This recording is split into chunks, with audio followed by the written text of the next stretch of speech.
Hello everyone and welcome in. Today we are going to take a look at New Little King's Story, which is a sequel to a game that was on the Wii. This game just came out yesterday in Japan. The Japanese title is O to Maou to Shichinin no Himegimitachi Shin Ousama Monogatari. Holy crap. But yeah, that is quite a mouthful. That is the entire title there. It's also known, the ending is Shin Ousama Monogatari. New Little King's, or New King's Story, I guess, as it would be directly translated. But let's jump into the game here. I've got a couple of hours into the game so far, and I'm pleased to say it's quite fun. This is one that has not been yet announced for US release. However, I'm pretty sure that this will get picked up. The US release was handled by Xseed on the Wii. And they've kind of recently hinted that they'll be working on something this year that is kind of in a series that they've worked on before.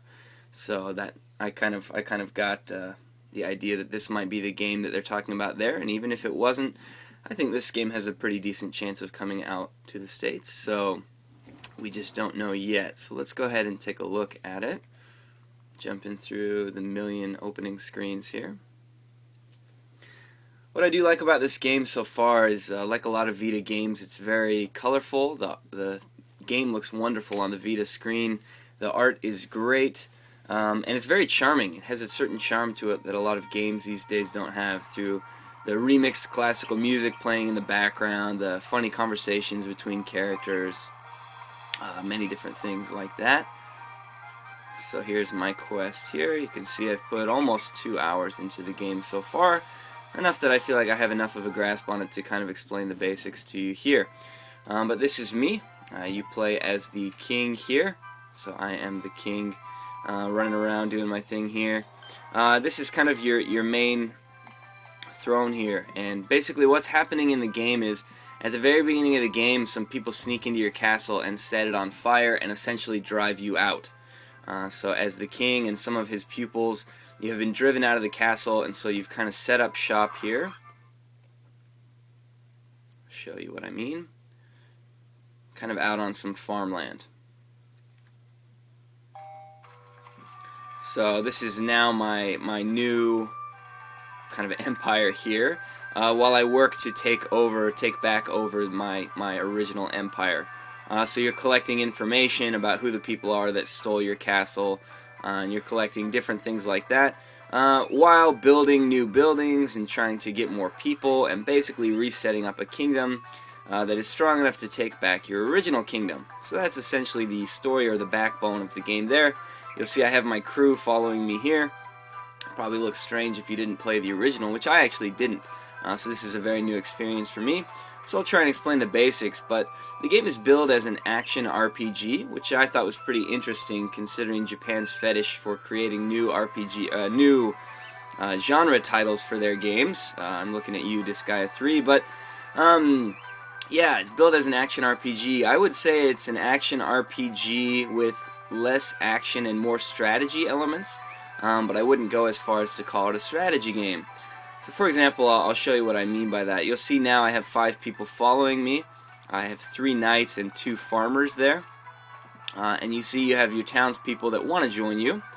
And when you do that, when you want to add people, you hit X. I just got the ability to add up to 8 people. I only had 5 for a while. Now I can get up to 8. So let's go ahead and add a few people here. If you press triangle at any time, you can rearrange them, somewhat like your little Pikmin here. So I'm going to actually go ahead and get rid of my farmers, and I'm going to go ahead and change them into knights. So I'll show you how to do that. You go to your knight building, which is right here, and you basically just send them in. And sometimes changing jobs can cost money, but between the basic farmer and knight, it does not cost any money. You also have architects, which is what I'm going to find right now to see if I can finally build this bridge here. So let's go ahead and take a look out for my architects. I did just recently build something that allows me to gather all of my people in town, but I'm not sure where it's at. So let me take a look and see if I can find where that was added to. This is my church here. I got a hospital back here.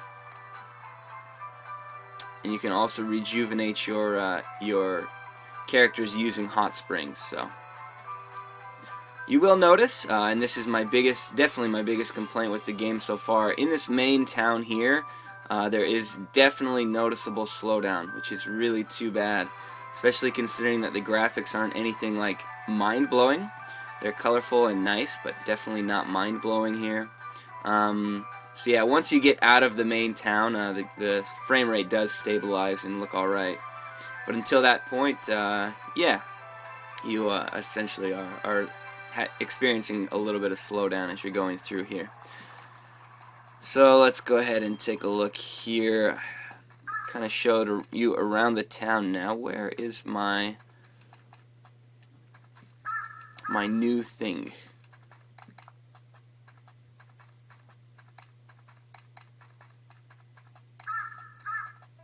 Well, so you can send your guys out on enemies like that, and depending on the enemy, you want to decide how many of your guys to send out, or what kind of enemies, or what kind of guys to send out, because you want to do everything as skillful as possible without... Oh, here's my onsen, so I can bathe some of my guys here.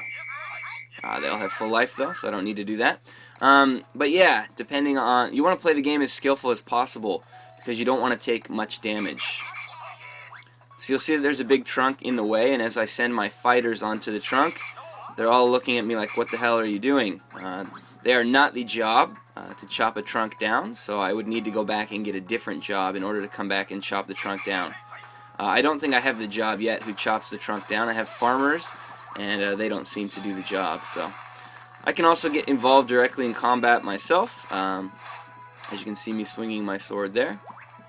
And you'll see these enemies are all dropping items. You'll end up picking up a lot of items, which is good, because at the end of the day you go back to your castle and most of the items get appraised for gold, so you get a lot of gold out of it, and some of the other items get appraised, or get turned into the items themselves, which are quite useful.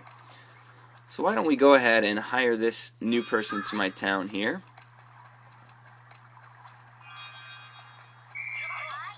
And let's turn her into an architect.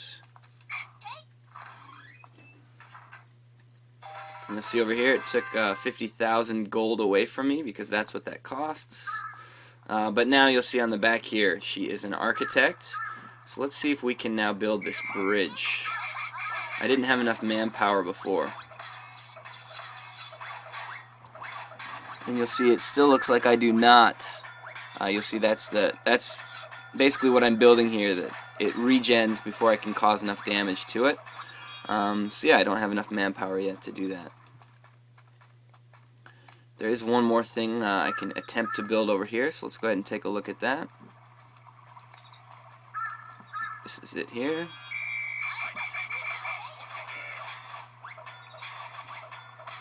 And same story here, you can see it's kind of opening a sliver up, but not quite working. So I'll call my guys back to me here. So essentially what I think I need to do is just keep basically going out on little adventures here, killing enemies, farming things, and yeah, basically collecting gold. So let's go ahead and first go back to my little castle here and see what it is that I can currently purchase.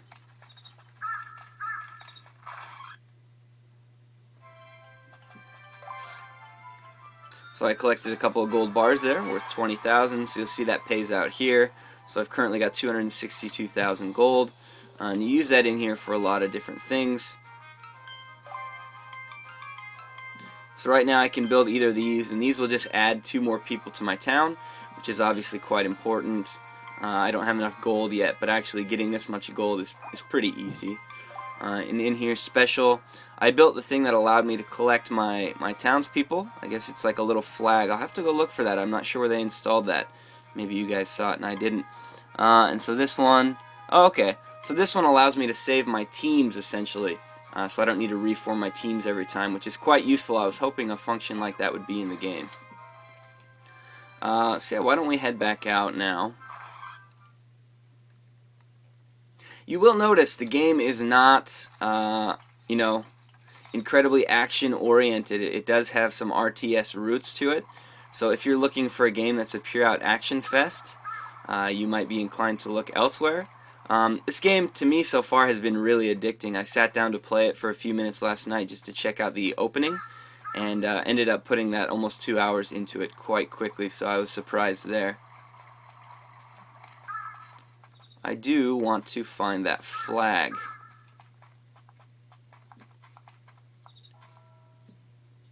I don't think this is anything yet.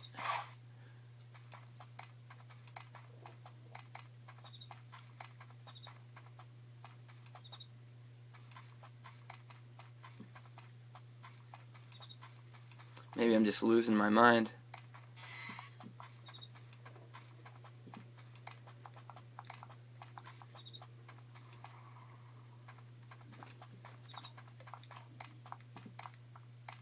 That's the church.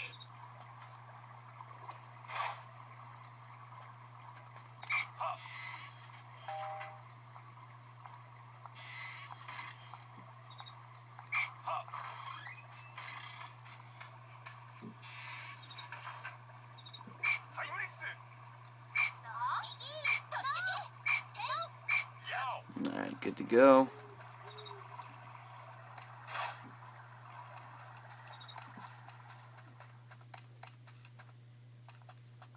Yeah, I just cannot find that. You would think it would be somewhere right in the middle. Well, anyway, that's not a big deal. Let's go ahead and go back here, and I will show you kind of how the quest system works. There's a quest system in the game. It's not this, right? Not this.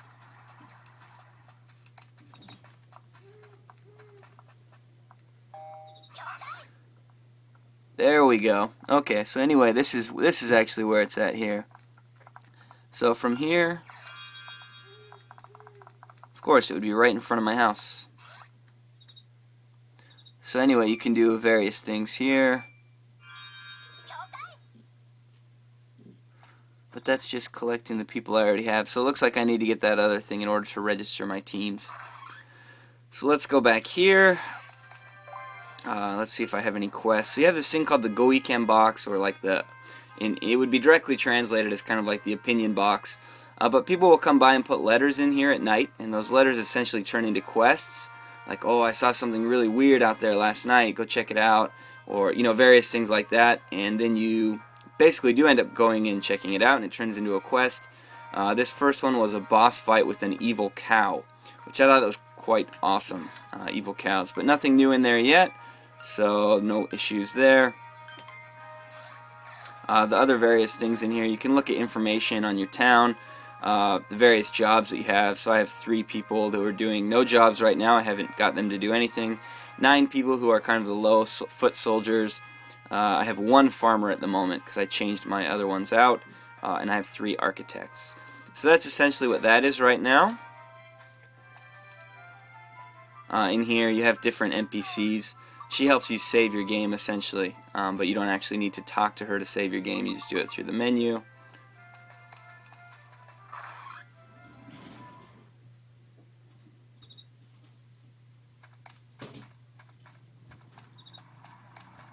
So I wonder if I need more architects in order to build that bridge. That's my next goal, is to build the bridge.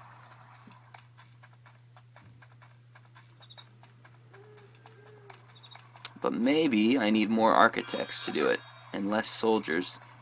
They did say to make sure that you had soldiers on hand to help out, though. But let's see. Well, why don't we change some of these into architects?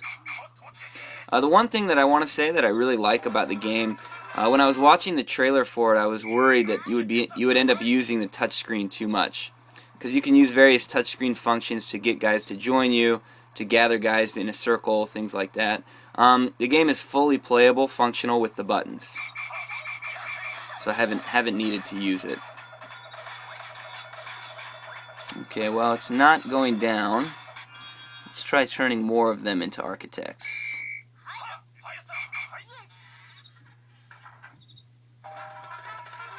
Alright, chipping away at my wallet here.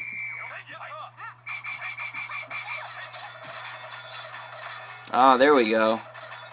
Looks like I just needed more architects.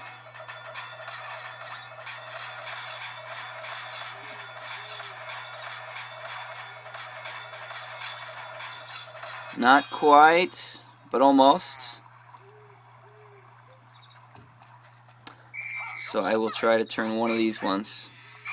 See if it'll let me do two, but I don't have the money. Poor guy. Poor last little guy there. Alright.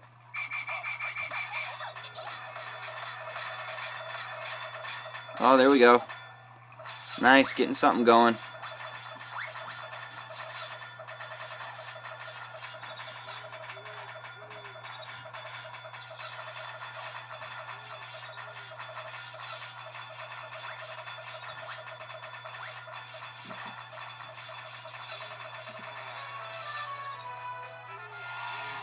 There we go. So I now have a bridge. And this Ryamu guy has been super annoying. He's basically been the tutorial NPC, and he talks way too much.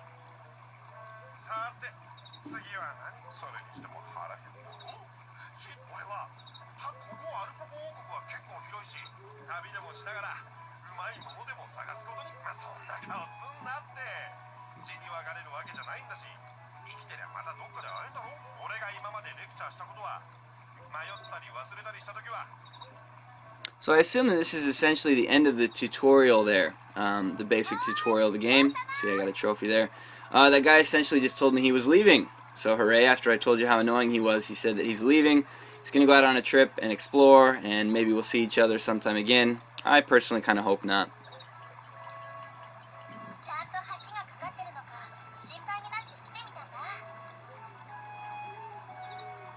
And your main character here, as in many games in the past, Japanese games, he has a silent role. At least you don't see him talking, which is always kind of fun.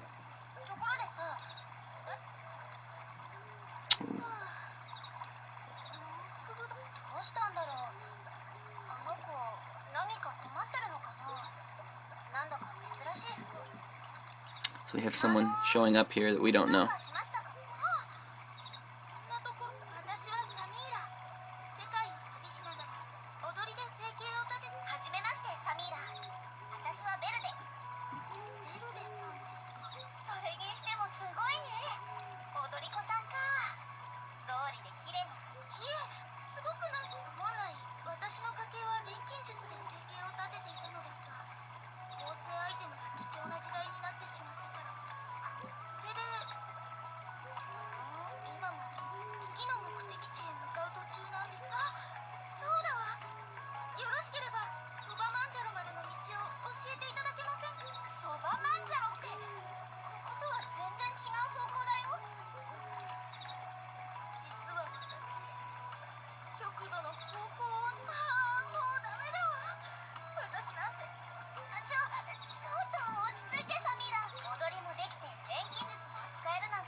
So of course, as you know, the tutorial ends, the game basically fills itself out with all of the NPCs who will be performing all the various functions in your kingdom, and of course they are all cute girls.